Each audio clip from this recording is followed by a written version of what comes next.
Ano yun? Talagang Marcoleta, nasan ka na? Ito, bago pala ito. Ito. Here we go. Teka, bawasan natin yung background music para marinig nyo si Marcoleta kung ano yung sinasabi niya. Kasi nagbangayan na naman sila ni Kiko Pangilinan eh. Okay, here we go. Yan, bawasan natin. Here, pasok, Marcoleta. Chinese Embassy. So wala na pong katapusan. Oh, Si Tariela na naman po. nako si Si Tariela. Tariela na naman po.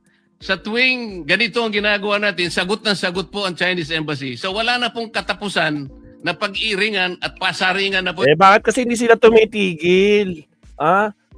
Wala namang tigil ang China. Ano yun? Yuyuko ka na lang sa China? Ganun bang gusto mong mangyari, Marcoleta? Ito, Mr. President. Oh. Ito po bang tagal ng pagpapatsadahan na to, Mr. President? Nakakahuli po ba tayo kahit na ilang kilong galunggong lang? So, paano makakahuli ng galunggong? Puro potarkado lang inaabot nila. Paano mangyayari yung galunggong na sinasabi mo? Anak ka ng, putra,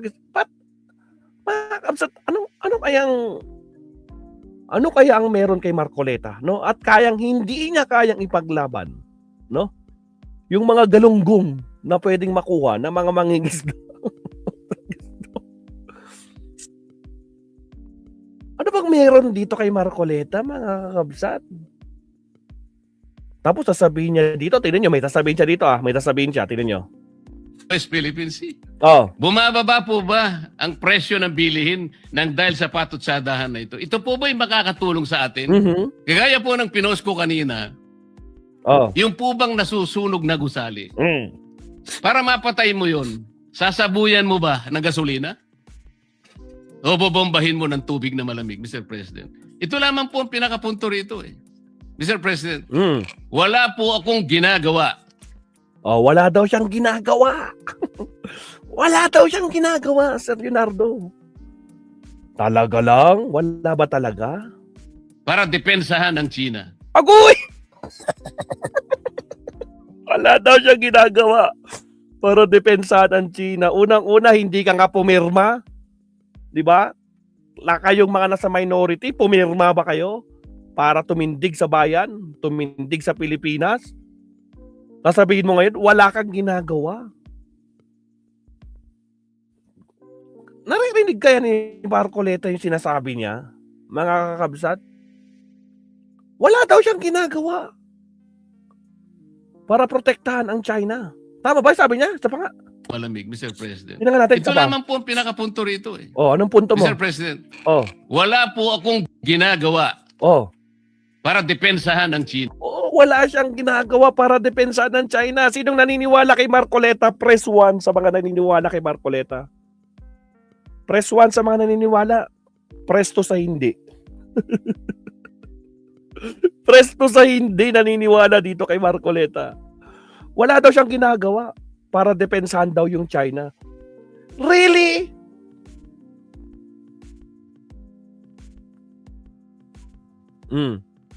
Ayan na. Si Elican, si Felix. Yan na, Marcoleta. Putrakis, hoy, kuryente, Marco Beta. Boy Piluka, Boy Bulldog, wag ka nga makialam sa Commodore Tariela. Umiepal ka na namang buwisit ka, kasama ka sa mga China doors. Pati si Patrick. Wala daw siyang ginagawa para depensahan ang China. No? Pero pumirma siya na against sa resolusyon na ginawa ni Senator Kiko. Di ba? Tapos siya pa yung nag-suggest. Kaibiganin na lang natin ang China. Putragis. Kaibiganin na lang daw. Kaya nga na-visit si Kwan, di ba? Na-visit si Senator Risa Hontiveros. Bakit mo kakaibiganin ang mga taong nang bubuli sa'yo? Anak ng kamuti. Ay, grabe. Ano pang sasabihin mo, Marcoleta? Sige, tuloy natin to. Ang ginagawa ko po para magkaisa tayo, hanapin natin ang talagang paraan paano natin lalong palakasin ang paninindigan na to at magsimula tayo. Sana po maitala natin sa lalong madaling panahon yung mapa ng West Philippine Sea. At Naku, sabi mo nga walang West Philippine Sea. Wala. May sinabi si Fiscal EJ tungkol dito kay Marcoleta tungkol sa West Philippine Sea. May basahin natin. magkaisa tayo ngayon. Ipilit natin yun. Oh, Pero kung wala pa po yun, yun nga po, puro ang tinatawag po natin ay megaphone diplomacy na hindi po nakakatulong kahit pa paano natin kwentahin, Mr. President. Maraming salamat po, Mr. President, at maraming salamat sa inyong panahon, good Senator. At sana sa mga susunod pang panahon ay makapiling natin ang mga ilang taong binanggit sa kapulungan ito para magkaroon po tayo ng kahit na seminar lang. Lalo po nating mapag-aralan kung saan tayo nanggagaling sa lahat ng panig, Mr. President. mag-seminar daw sila mga kabsat para malaman daw saan sila papanig. Tama ba yun? Tama ba? Sa mga susunod pang panahon ay makapiling natin ang mga ilang taong binanggit sa kapulungan ito para magkaroon po tayo ng kahit na seminar lang. Lalo po nating mapag-aralan kung saan tayo nanggagaling sa lahat ng panig, Mr. President. Thank you. Maraming salamat sa ating ginoong Thank you. Kabalen from Tarlac and Pampanga. We may disagree with a number of his views, but we will agree to disagree with respect. Maraming salamat, Mr. President. Thank you. I would just like to find out kung sino yung naglista at kumuha ng listahan ng mga sinasabi laban sa China na napakarami. Oo nga. Sino nga ba? Sino yung nagchucho sa China? Meron ba? Saan kaya galing yan? Ang tanong, sino kaya? Ang tawaan, wag magagalit. Diba? Tragis. Tuloy. Nilista lahat ng sinasabi laban sa China. Kung sino Pinadala. man. Naka-Viber siguro. Matindi, no? Baka nire-report po sa Beijing. Siguro, Oo, baka nire-report nga.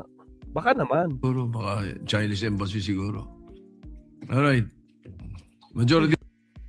Bago tayo pumunta Oo. dyan, Sa tuwing ganito ang ginagawa natin, Marcoleta. sagot na sagot po ang Chinese Embassy. So wala na pong katapusan na pag-iringan at pasaringan na po ito, Mr. President. Iko, kanina lang to Ito, tingnan nyo, kanina lang to ito. Kanina lang to mga kabsat. Tingnan nyo.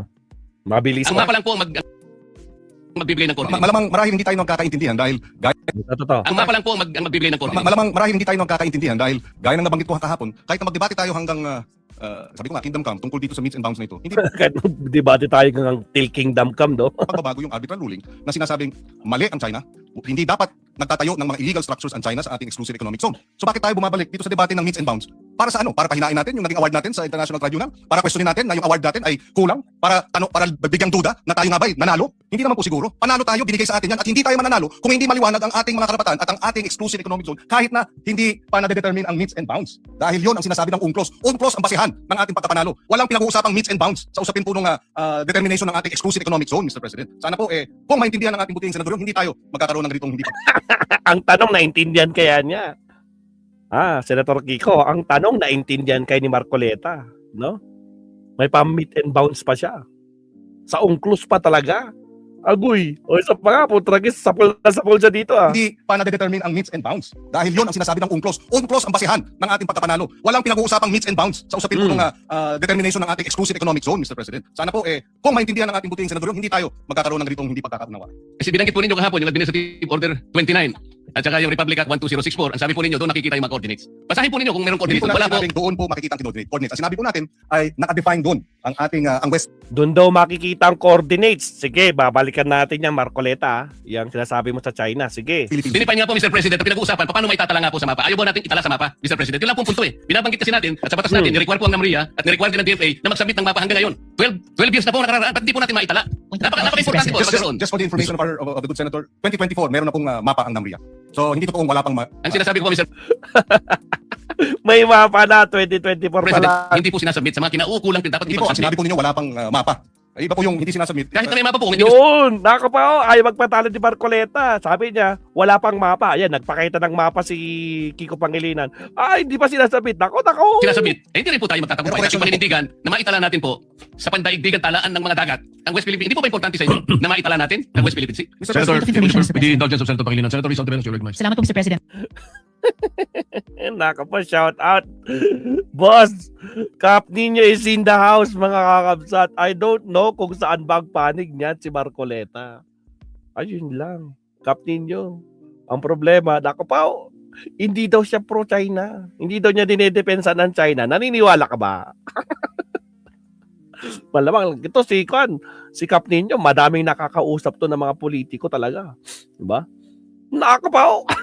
Traidor, makapili talaga yan. Si Boy Marcoleta, sabi ni Sir Leonardo. Tay ko po, saklap. Pwede naman sana itong manggagaling sa mga senador at magtulungan na lang po sana pagdating sa Pilas. Usaping pagtatanggol sa ating karapatan sa sariling atin. Kaysa naman magdebate ng walang kwenta. Ito na nga nakakapagtaka. No? Mario Bulones. Ewan ko ba, bakit pagdating sa West Philippine Sea, ayaw nila magpatalo? Sabi nila, hindi naman namumulitika eh. Putragis, pagdating sa West Philippine Sea o kaya sa pagdidebate, sa impeachment, pwede siguro, di ba? May kulay yan, so supportan nila. Pero pagdating sa West Philippine Sea, sana naman wala nang kulay at dapat ipagtanggol natin kung ano ang dapat para sa atin. Pero kay Marcoleta, wala daw eh. Wala daw West Philippine Sea. Cap Nino. Wala daw West Philippine Sea, tagat bobulak nagsabi ni Di Pro China. Sinabi ka niya eh! Sinabi niya, Cap Nino, iparinig ko sa'yo. Tignan mo, hindi daw siya pro China, at saka hindi daw niya dinedepensa ng China. Tingnan mo ito sinabi niya, kala mo nagbibiro ako Sinabi niya to kanina. Ito, sabi niya Bago siya basagin ni Kwan, ito muna, pakita natin kay Cap Nino. Yung hearing to kanina. Ang tagal, putragis. Pinalabas ko na kanina eh. Iparinig lang natin kay Cap Nino na sinabi ni Marcoleta, hindi niya dinidepensa ng China. Tragis. Tragis, teka lang, nag-refresh ako eh. Ang tagal naman. Mukhang kailangan na talagang ikon to Kailangan na talagang i-format tong laptop natin, mga kabsat. Ito. Cap Nino. Pakinggan mo, Cap Nino. Sa tuwing ganito ang ginagawa natin, sagot ng sagot po ang Chinese Embassy. So wala na pong katapusan na pag-iringan at pasaringan na po ito, Mr. President. Wait lang. Si Tariela naman po. Sa tuwing ganito ang ginagawa natin, Anyari? sagot ng sagot po ang Chinese Embassy. So wala na pong katapusan na pag-iringan at pasaringan na po ito, Mr. President. Ito po bang tagal ng pagpapatutsadahan na to, Mr. President? Nakakahuli po ba tayo kahit na ilang kilong galunggong lang sa West Philippine Sea? Bumababa po ba ang presyo ng bilihin ng dahil sa patutsadahan na ito? Ito po ba'y makakatulong sa atin? Kagaya po ng pinost ko kanina, yung po bang nasusunog na gusali? Para mapatay mo yun, sasabuyan mo ba ng gasolina? O bobombahin mo ng tubig na malamig, Mr. President? Ito lamang po ang pinakapunto rito eh. Mr. President, wala po akong ginagawa para depensahan ang China. Yun! Wala daw siya ginagawa, Cap Nino. Naniniwala ka? Wala daw siya ginagawa para depensahan daw ang China. Really? Tragis. Ang ginagawa ko po para magkaisa tayo, hanapin natin ang talagang paraan paano natin lalong palakasin ang paninindigan na to at magsimula tayo. Sana po maitala natin sa lalong madaling panahon yung mapa ng West Philippine Sea at magkaisa tayo ngayon. Ipilit natin yun. Pero kung wala pa po yun. Wait lang sige. May nakita kasi akong interview ni Marcoleta. Punta natin Wait lang. Ito po bang Marcoleta. Ito po hindi pa bang niya ako... tagal ng pagpapatsudahan? Wait lang Punta natin yung kanyang page. Ito. Meron siyang pinost, kung di ako nagkakamali, 2 days ago pa yata yun